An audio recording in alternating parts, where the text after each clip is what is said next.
जय हिंद। स्वागत है आपका हमारे इस ई पाठशाला सेंटर यूट्यूब चैनल में।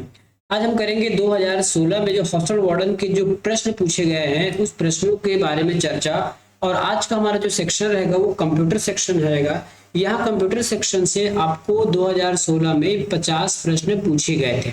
ठीक है, अभी कितने प्रश्न पूछा जाएगा? तो अभी 30 प्रश्न पूछा जाएगा। पहले 50 प्रश्न पूछा गया था, उसमें से 25 बनाना अनिवार्य था और इसमें 30 में 15 बनाना अनिवार्य है। याद रखिएगा, केवल 15 मत बनाइएगा, आगे 30 तक बनाने की कोशिश कीजिएगा, क्योंकि इसका नंबर भी आपको मेरिट लिस्ट में जोड़ने के लिए सहायक होगा। ठीक है, तो आज 50 प्रश्नों में से हम केवल आज पार्ट 1 25 प्रश्नों पर डिटेल चर्चा करेंगे कि किस प्रकार से प्रश्न आया था और इसका लेवल क्या था और इसको हमको कैसे सॉल्व करना था। जो भी या जहां भी हमको डेमो दिखाने की आवश्यकता होगा हम आपको लाइव डेमो दिखाकर भी बताएंगे। ठीक है, चलिए इस प्रकार से देखिए। सब स्क्रिप्ट जैसे लिखा है H2O जैसे कैरेक्टर लिखने के लिए निम्नलिखित में से की कॉम्बिनेशन का उपयोग किया जाता है। तो इस प्रश्न को ध्यान से देख लीजिए। यदि आपको H2O लिखना है तो H और O तो आप आराम से टाइप कर लोगे, लेकिन यदि सिंपली आप H2O टाइप करोगे तो कुछ ऐसा टाइप होगा, है ना। प्रश्न पूछा गया कि ये दो जो नीचे दिख रहा है ना, उसको आप कौन से कॉम्बिनेशन की के साथ उपयोग करोगे, ये पूछा गया है। ठीक है, सिंपल यदि टाइप करोगे तो H2O टाइप होगा, लेकिन कौन सा कॉम्बिनेशन की है जिसको आप उपयोग करके इस O को छोटा लिख सकते हो, है ना। और इसका नाम क्या है ये भी हम इसको देख लेंगे। चलिए हम इसको लाइव डेमो देखते हैं। ये मैंने निकाल लिया और मैं सिंपली टाइप करता हूं तो H2O इस प्रकार से लिखाता है। ठीक है, सॉरी H2O नहीं, ये देखिए ये H2O होगा, पर H2O मुझको ऐसे लिखना नहीं है। ओके, ऑप्शन देखिए, ऑप्शन में जाएंगे तो ये लिखा रहता है, ये इसको हम कहते हैं सब स्क्रिप्ट। कई बार आपको नाम से पता चल जाएगा सब स्क्रिप्ट। और इसका शॉर्टकट क्या दिखा रहा है? Control plus equal to. ठीक है, कंट्रोल प्लस इक्वल टू लिखना कैसे है ये देख लीजिए। सबसे पहले H लिखिए, ठीक है, उसके बाद कंट्रोल प्लस इक्वल टू का साइन दबाइए, दब गया, अब वो एक्टिव हो गया, देखिए एक्टिव हो गया। उसके बाद आपको दबाना है 2, तो जो या 2 दबाएं, जो भी दिखाएं, अब वो नीचे लिखाना शुरू हो जाएगा। ठीक है, छोटे अक्षर में। तो इसको हम कहते हैं सब स्क्रिप्ट और ऊपर जो लिखते हैं उसको सुपर बोलते हैं। ठीक है, अब इसके बाद इसको क्लोज भी करना है। यदि आप ओ लिख दोगे तो क्या कैसे लिखाएगा? ये नीचे लिखाएगा। अब इसको क्लोज भी करना है तो वापस वही कंट्रोल दबा दीजिए, ये हट जाएगा। ठीक है, क्या दबाया हमने? Control plus equal to. फिर से आप यहाँ पे ओ लिख लीजिए, ये H2O लिखा गया। ठीक है, तो इसको क्या कहते हैं? सब स्क्रिप्ट। यहाँ देखिए, जैसे आप माउस लेके जाओगे ना तो यहाँ सब स्क्रिप्ट दिखा रहा है। आप माउस से भी कर सकते हो। और प्रश्न में हमको पूछा था, अब यदि पावर लिखना है, एक्स स्क्वायर लिखना है, तब कैसे करोगे? तो सबसे पहले आप एक्स लिख लीजिए, उसके बाद ये देख लीजिए एक्स के पावर दिखा रहा है, इसको हम बोलते हैं सुपर स्क्रिप्ट। तो ये आप सुपर स्क्रिप्ट दबाएंगे तब यहाँ 2 ऊपर। ठीक है, नीचे लिखने के लिए सब स्क्रिप्ट और ऊपर लिखने के लिए सुपर स्क्रिप्ट। इसका कॉम्बिनेशन की देख रहे हैं तो देख लीजिए, इसका है आपके पास control plus shift plus plus. ठीक है, कैसे होगा? Control plus shift plus plus. इसको मैं पहले बंद कर रहा हूं, उसके बाद क्या दबाना है आपको? कंट्रोल दबाना है, शिफ्ट दबाना है, उसके बाद एक प्लस साइन लगाना है। ठीक है, कंट्रोल शिफ्ट प्लस प्लस में ये काम करेगा। तो ये कीबोर्ड से आप इस प्रकार से इसको आप यूज कर सकते हो। ठीक है, और ये लिखाना चालू हो जाएगा आपको कुछ इस प्रकार से। तो ये हमारा मुद्दा ये था H2O कैसे लिखते हैं। तो हमारा ऑप्शन क्या हो जाएगा? ऑप्शन के हिसाब से हमारा उत्तर हो जाएगा कंट्रोल प्लस। ठीक है, कंट्रोल प्लस इक्वल टू, तो ये हमारा आंसर हो जाएगा कंट्रोल प्लस इक्वल टू। ठीक है, अगला प्रश्न चलते हैं। निम्नलिखित में से कौन सा सर्च इंजन विशेषकर वैज्ञानिक सूचना के लिए है? आपके ऑप्शन है गूगल, साइरस, याहू और अल्टाविस्टा। ठीक है, तो आपके जो सर्च इंजन, सबसे पहले ये देखिए सर्च इंजन क्या होता है। ठीक है, इसके बारे में आपको जानना जरूरी है कि सर्च इंजन क्या होता है। यदि अभी हम क्रोम यूज करते हैं, मोजिला फायरफॉक्स यूज करते हैं, ये सब वेब ब्राउजर हैं, है ना, जो HTML में लिखे डेटा को हमको दिखाता है, मतलब उस लैंग्वेज को पढ़ने का काम करता है हमारा ब्राउजर। लेकिन सर्च इंजन जैसे गूगल का सर्च इंजन है, गूगल का सर्च इंजन होगा तो गूगल के पास स्वयं की एक मेमोरी भंडारण क्षमता होगी, इसमें सब कुछ स्टोर होगा। ठीक है, सर्च इंजन का मतलब यही है कि उसके पास एक स्टोरेज क्षमता होगी, या उसके पास नहीं होगा तो किसी से भी लिंक करके वो डेटा को खोज कर लाएगा। सर्च इंजन का मतलब यही है कि आप यदि कोई भी रिक्वेस्ट भेजते हो, है ना, कोई भी सॉन्ग का रिक्वेस्ट भेजते हो, किसी का भी रिक्वेस्ट भेजते हो, तो संबंधित डेटा जो संबंधित साइट है या फिर संबंधित जो सर्च इंजन है उसको ढूंढ कर लाता है अपने में से या फिर किसी अन्य से। इसको हम कहते हैं सर्च इंजन। ठीक है, तो सर्च इंजन। अब प्रश्न कह रहा है कि जो वैज्ञानिकों के लिए उपयोग होता है, तो ये इसका ऑप्शन हो जाएगा साइरस। साइरस नाम का एक सर्च इंजन है जो वैज्ञानिकों के लिए उपयोग किया जाता है। अब देखिए प्रश्न नंबर 3 है, एक सूत्र में सेल एड्रेस पता $A $4 का मतलब क्या होता है। ठीक है, आपके ऑप्शन है मिक्स्ड सेल रेफरेंस, ऑप्शन है B absolute reference, option number C relative cell reference, या फिर उपरोक्त में से सभी। तो इसका आंसर हो जाएगा सब्सोल्यूट रेफरेंस। ठीक है, एब्सोल्यूट रेफरेंस। अब एब्सोल्यूट रेफरेंस का मतलब क्या होता है, हम इसको आपको लाइव डेमो करके दिखाएंगे अभी। देखिए सबसे पहले हम नॉर्मल टाइप करते हैं, जैसे मैंने यहाँ 1 टाइप किया, 2 टाइप किया, 3 टाइप किया और 4, ये 5 तक मैंने कर लिया।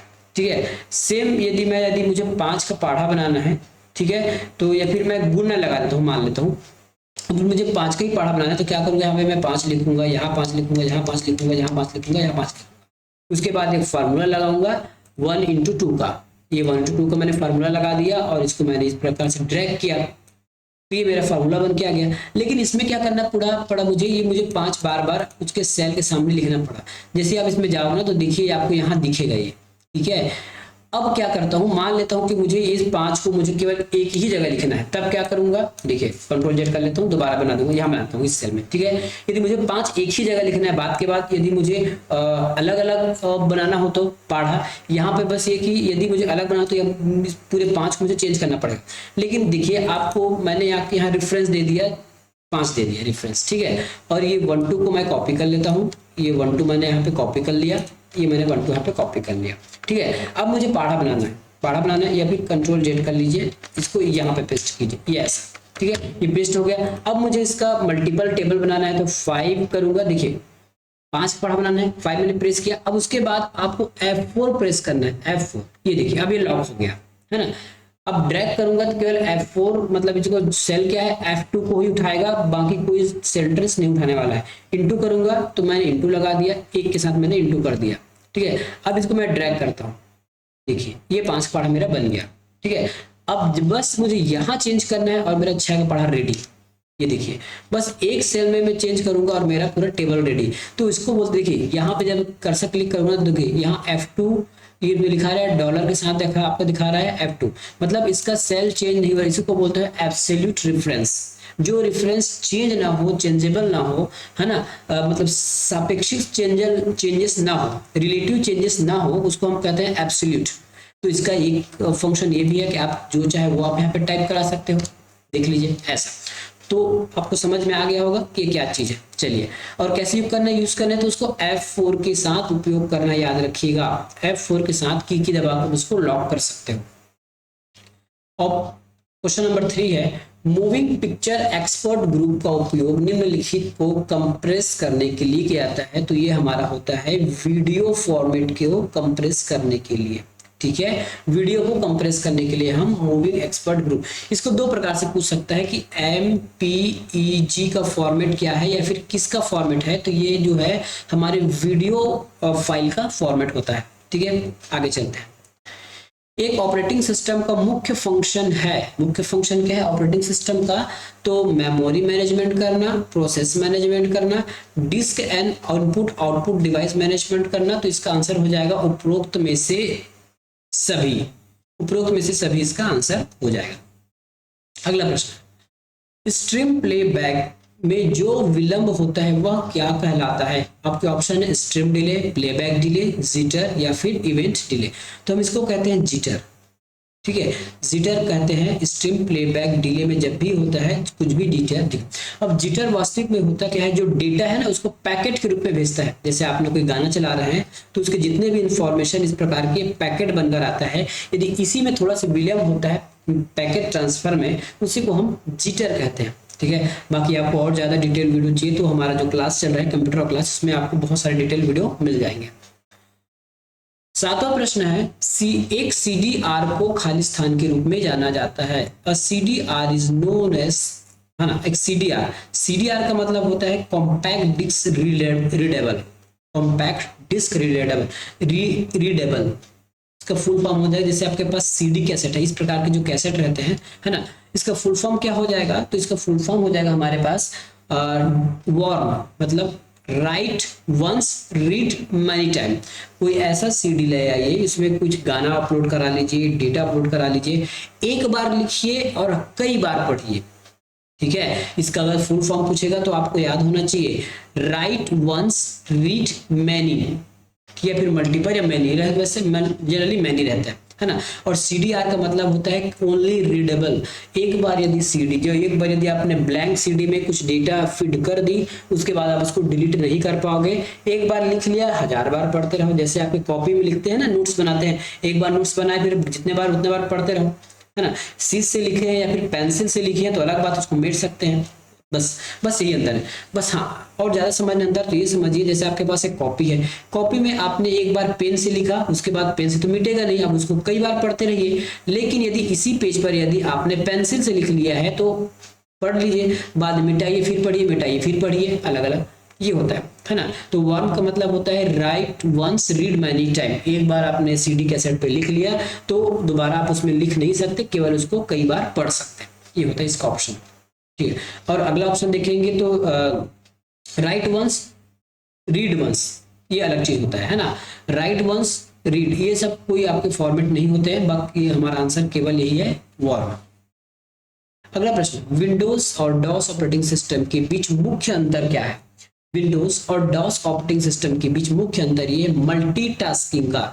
जो डिस्क ऑपरेटिंग सिस्टम है वो एक टाइम में एक कार्य करता था, लेकिन विंडोज ऑपरेटिंग सिस्टम जो है आपके एक टाइम में अधिक कार्य कर सकता है, मल्टीटास्किंग आप उसमें कर सकते हैं। यही अंतर है हमारे विंडोज और डॉस ऑपरेटिंग सिस्टम में। अगला प्रश्न, निम्नलिखित लेजिटिमेट प्रोग्राम में एक एम्बेडेड कोड है जो कुछ शर्तों को पूर्ण होने पर एक्सप्लोड हो जाता है, ठीक है। The following is the code embedded in some illegitimate program that is said to explode when certain condition are met। इसका आंसर हो जाएगा हमारे पास ऑप्शन नंबर C, लॉजिक बम बोलते हैं इसको, ठीक है। क्या कहते हैं? लॉजिक बम इसका नाम है, गलती से वायरस मत लगा दीजिएगा। आंतरिक मेमोरी में इन्हें कंप्यूटर कितने अंक स्टोर कर सकता है? हाउ मेनी नंबर्स कुड इन्हें store in its internal memory? इसका आंसर हो जाएगा हमारे पास B, 20 सेव कर सकता है, ठीक है। कितने अंक सेव कर सकता है? 20 अंक सेव कर सकता है। अगला प्रश्न, निम्न में कौन सा प्रोटोकॉल ईमेल सर्वर से ईमेल डाउनलोड करने की अनुमति देता है? आपके ऑप्शन है इसमें HTTP, FTP, SMTP या फिर POPS, POP3, ठीक है, POP3। तो इसका आंसर हो जाएगा हमारा POP3, ठीक है, POP3। ये जो है हमारे ईमेल सर्वर से ईमेल डाउनलोड करने की अनुमति देता है। और FTP का फुल फॉर्म है फाइल ट्रांसफर प्रोटोकॉल, ठीक है। HTTP का फुल फॉर्म है हाइपर टेक्स्ट ट्रांसफर प्रोटोकॉल, ठीक है, हाइपर टेक्स्ट ट्रांसफर प्रोटोकॉल इसको बोलते हैं, ठीक है। तो इसका आंसर हो जाएगा आपका ऑप्शन नंबर 3, POP। अगला प्रश्न, सॉफ्टवेयर जो नुकसानदायक विनाश करने वाले प्रोग्राम को ढूंढता है और हटाता है इसको या फिर इसको बचाता है, इसको हम क्या कहते हैं? इसको हम एंटीवायरस के नाम से जानते हैं। जहां डिटेल होगा डिटेल बताएंगे, जहां जरूरत होगा हम डिटेल उपयोग जरूरत नहीं होगा। खाली स्थान के उपयोग से डेटा एक बार से अधिक नहीं लिखा जा सकता, ठीक है। अभी इस प्रश्न को हमने ऊपर और देखा है और इसको घुमा फिरा के आपको पूछ दिया गया, ठीक है। Data can not be written more than once using, एक बार यूज करने के बाद आप डेटा उसमें नहीं लिख सकते। CDR का मतलब होता है compact disk read and write, आप रीड भी कर सकते हो राइट भी कर सकते हो हमेशा, है ना। अब उसके बाद है CDR मतलब होता है केवल आप उसको रीडेबल है, एक बार लिखने के बाद उसमें आप केवल रीड ही कर सकते हो। ऑप्शन नंबर B हमारा ये सही उत्तर होगा। 14 नंबर प्रश्न है, कंप्यूटर माउस किस प्रकार का डिवाइस है? तो कंप्यूटर माउस हमारा इनपुट प्रकार का डिवाइस है। कंप्यूटर सिस्टम या नेटवर्क की सिक्योरिटी के लिए कौन से थ्रेट्स खतरे हैं? कौन से थ्रेट्स खतरे हैं? इसके ऑप्शन हो जाएंगे हमारे पास ऑप्शन नंबर C हो जाएगा, ठीक है, जिसमें क्रिएशन नहीं आएगा, ठीक है। अब देख लो जिसमें D नहीं है, D किसमें नहीं है? D केवल C में नहीं है। बाकी कौन कौन से ऑप्शन सही हो जाएंगे इसमें? इंटरसेप्शन, ठीक है, उसके बाद मॉडिफिकेशन और फैब्रिकेशन, ये हमारा उत्तर सही है, option number C। MS word में स्पेल चेक करने के लिए किस फंक्शन का उपयोग किया जाता है? तो MS वर्ड की बात किया जा रहा है ना, तो MS वर्ड में आपको देखिए आपके पास ऑप्शन है F3, 5, 6, 7, 8। स्पेलिंग चेक करने के लिए कौन से फंक्शन की का उपयोग करते हैं? अब इसको हम लाइव डेमो देखते हैं, चलिए। कहाँ से दिया है कि ऑप्शन ऑप्शन नंबर 5 से 8 तक दिया है, सभी को हम चपक कर देखते हैं प्रेस करके। ठीक है, ऑप्शन नंबर 5 में क्या दिया है आपके फाइंड एंड रिप्लेस दिया है। ठीक है, जबकि हमको पूछा गया है फाइंड कर, सॉरी F जैसे दबाते हैं तो देखिए यहाँ पे भी आप यहाँ फाइंड कर सकते हो रिप्लेस, लेकिन हमारा बाय डिफॉल्ट टिक कौन सा है, गो टू है। ठीक है, बाय डिफॉल्ट टिक कौन सा है हमारा यहाँ पे, गो टू है। कौन सा है, गो टू यहाँ पे हमारा बाय डिफॉल्ट टिक है। ये देखिए इसमें जो गो टू है ये हमारा बाय डिफॉल्ट टिक है, तो इसको हम नहीं मानेंगे। अब जाते हैं F6 के पास। F6 प्रेस करते हैं तो भी कुछ नहीं हो रहा है। ठीक है, F6 प्रेस करने से कुछ नहीं हो रहा है। F7 प्रेस करते हैं तब हमको मिलता है यहाँ पर फाइंड एंड रिप्लेस ऑप्शन, या फिर यही भी आप कर सकते हैं। देखिए F7 ये मिल गया आपको फाइंड एंड रिप्लेस। अब चलिए, और F8 भी दिया था, F8 हमने देख लिया। देखिए F8 से भी कुछ नहीं हो रहा है।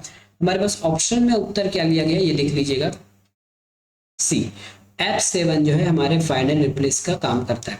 ये हमारे विंडो का नया वर्जन है, इसलिए आपको इतना सारा ऑप्शन अलग से दिख रहा है। ठीक है, ऑफिस का जो पुराना वर्जन यूज करेंगे उसमें एक बॉक्स खुलकर आता है। ठीक है, एक क्या खुलकर आता है, एक बॉक्स खुलकर आता है। जैसे F7 प्रेस करने पर यहाँ पे कोई स्पेलिंग नहीं इसलिए दिखा रहा है, कुछ नाम लिख लेता हूँ इस प्रकार से। चलिए F7 ये देखिए, इससे भी कोई स्पेलिंग चेक आपको नहीं पूछ रहा है। ये देखिए, ठीक है, तो इसका आंसर क्या हो जाएगा हमारे पास, F7 हो जाएगा। मल्टीमीडिया प्रेजेंटेशन के विषय वस्तु और उनके फ्लो की योजना को हम क्या कहते हैं, तो उनकी फ्लो की योजना कहते हैं स्टोरी बोर्ड के नाम से जाना जाता है। मल्टीमीडिया प्रेजेंटेशन के विषय वस्तु एवं उनके फ्लो की योजना को हम स्टोरी बोर्ड के नाम से जानते हैं। अगला प्रश्न, बैंकर एल्गोरिथम का उपयोग किया जाता है। बैंकर एल्गोरिथम का उपयोग किया जाता है डेडलॉक रोकने के लिए। डेडलॉक स्थिति क्या हो जाता है, दो काम एक साथ आ जाते हैं।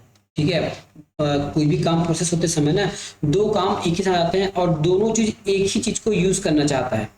ठीक है, दोनों प्रोग्राम है, जैसे कोई भी हमारे सिस्टम में सॉफ्टवेयर चल रहा है, दो सॉफ्टवेयर चल रहा है, मान लेते हैं हमारे पास इंस्टाग्राम और फेसबुक, और दोनों सॉफ्टवेयर हमारे कैमरे या फिर माइक को एक साथ यूज करना चाहते हैं। वैसी स्थिति में दोनों का काम नहीं होता है ना, और सिस्टम हैंग हो जाता है। इस चीज को रोकने के लिए हम डेडलॉक एल्गोरिथम जो है ना, इसको रोकने के लिए हम क्या करते हैं, बैंकर एल्गोरिथम का उपयोग करते हैं डेडलॉक को रोकने के लिए, ताकि कोई क्लेश ना हो।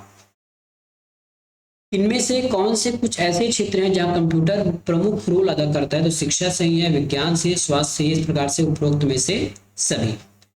Khalistan multimedia application public software नहीं है।